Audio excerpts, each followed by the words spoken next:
എൻ്റെ ഭർത്താവിന് എന്നെ ഇപ്പം വേണ്ടാന്ന് തോന്നുന്നു, എന്നെ ഇഷ്ടമല്ല എന്ന് തോന്നുന്നു. എനിക്കിത് സഹിക്കാവുന്നതിലും ഏറെയാണ്. ഇന്ന് നിലായിലേക്ക് വന്ന ഒരു മെയിലിൻ്റെ ചില വരികളാണിത്.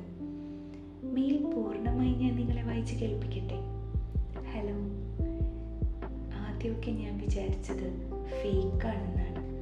പിന്നെ ശബ്ദം കേട്ട് ഇപ്പം എനിക്ക് വിശ്വാസവും എന്തോ ഒരു സ്നേഹവും ഒക്കെ തോന്നാറുണ്ട്. അതുകൊണ്ടാണ് ഇങ്ങനൊരു മെയിൽ അയക്കുന്നത്.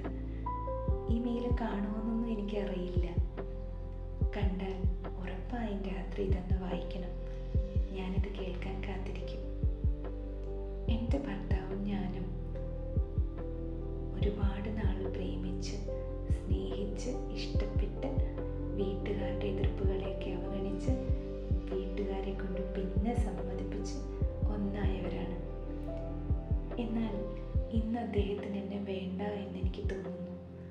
മക്കളൊക്കെ വലുതായപ്പോൾ വീട്ടിലെ പ്രാരാബ്ദങ്ങളെക്കുറിച്ചും കുട്ടികളുടെ പഠിപ്പിനെക്കുറിച്ചും മാത്രമാണ് അദ്ദേഹം ഇപ്പോൾ എന്നോട് സംസാരിക്കുന്നത്. ഒരിക്കൽ പോലും നിനക്ക് സുഖമാണോ എന്ന് പോലും അദ്ദേഹം ചോദിക്കാറില്ല. എനിക്കെന്തോ ഒറ്റപ്പെട്ട പോലെ തോന്നുന്നു. അതിനേക്കാളേറെ ജീവിതം മടുത്ത പോലെ തോന്നുന്നു. അതേ, മതി, അങ്ങനെ മടുക്കൊന്നും വേണ്ട കേട്ടോ. മടുക്കാനുള്ളതൊന്നും ഇതിലില്ല.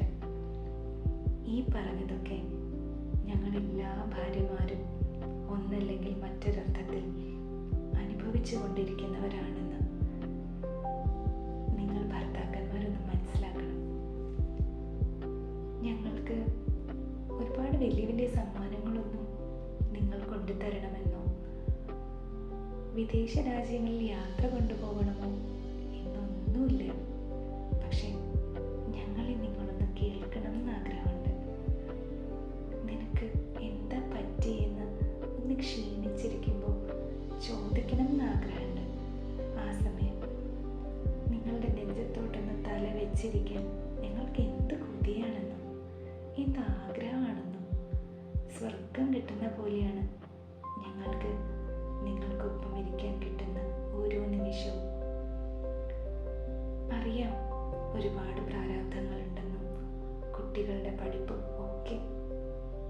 നിങ്ങൾ ഈ അനുഭവിക്കുന്ന സ്ട്രെസ് മുഴുവൻ ഞങ്ങളും വീട്ടിലിരുന്ന് അനുഭവിക്കുന്നുണ്ട്. നിങ്ങളെക്കാൾ ഏറെ വീട്ടിലെ ദാരിദ്ര്യവും കഷ്ടപ്പാടും അറിയുന്നതും ഞങ്ങൾക്കല്ലേ.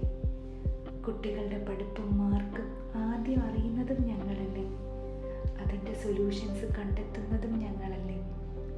അപ്പോൾ ടെൻഷൻ കൊണ്ടാണ്, സ്ട്രെസ് കൊണ്ടാണ്, അല്ലാണ്ട് അകൽച്ച കൊണ്ടല്ല എന്ന് പറയരുത്. വേറൊന്നും വേണ്ട.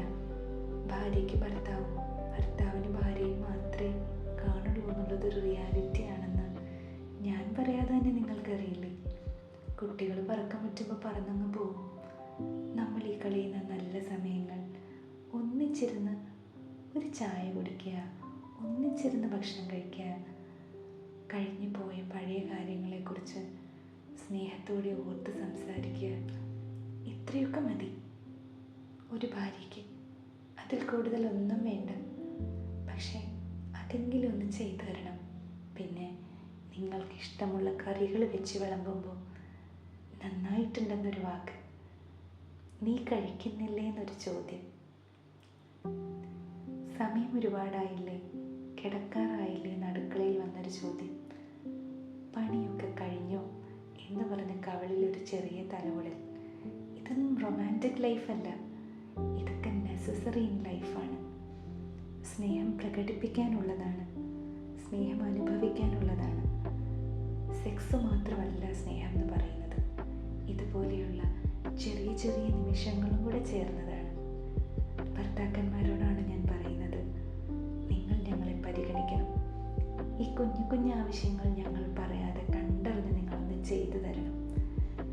ഈ മെയിലൊരടിസ്ഥാനമായി വന്നുവെങ്കിലും ഞാൻ നിങ്ങളോട് ഇതൊക്കെ സംസാരിക്കണമെന്ന് കരുതിയിരുന്നത് തന്നെയാണ്. അപ്പോൾ നമ്മുടെ ജീവിതം നമുക്ക് സ്നേഹം കൊണ്ട് നിറയ്ക്കാം, ഇഷ്ടം കൊണ്ട് നിറയ്ക്കാം, താല്പര്യത്തോടെ ജീവിച്ചു തീർക്കാം, അല്ലേ? ഓക്കെ.